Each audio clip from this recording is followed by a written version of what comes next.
Happy Wednesday. Welcome back for another meditation moment. This is your Kingdom Wellness Coach, Jess, and I am happy to walk through Genesis 8:21-22 today with my Kingdom Kin.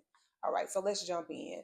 It says, "And the Lord was pleased with the aroma of the sacrifice and said to himself, I will never again curse the ground because of the human race, even though everything they think or imagine is bent toward evil from childhood.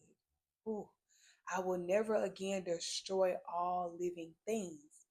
Verse 22, "As long as the earth remains, there will be planting and harvest, cold and heat, summer and winter, day and night."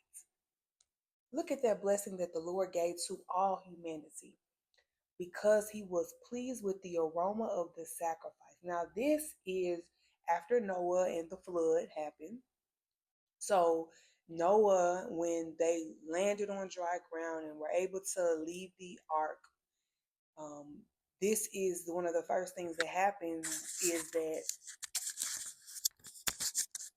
the aroma of the sacrifice was given to God.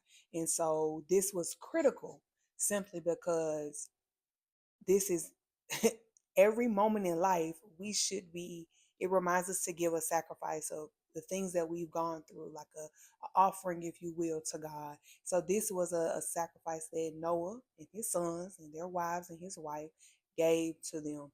After that sacrifice was done was when God gave the promise. Now these are the verses that come right before the promise is given of the rainbow as the sign of the covenant between God and man. The rainbow is not for LGBTQIA plus all these other alphabet.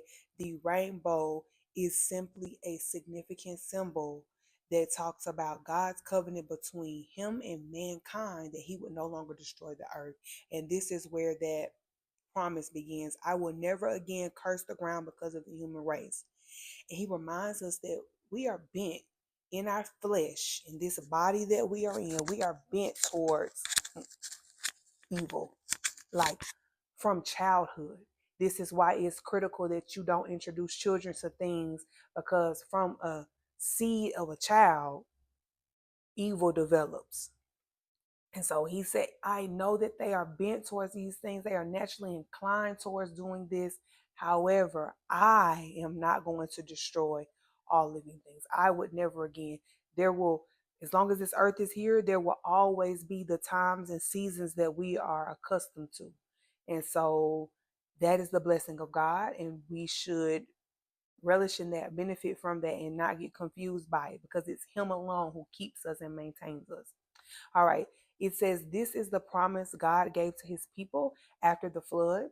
Before he made a covenant with Abraham and his descendants, later on in Genesis, he made this covenant for all creation. So this is for all mankind. And we are therefore thankful that God took the time and received the sacrifice that Noah gave so that all of creation can benefit. Y'all be blessed. See you next week.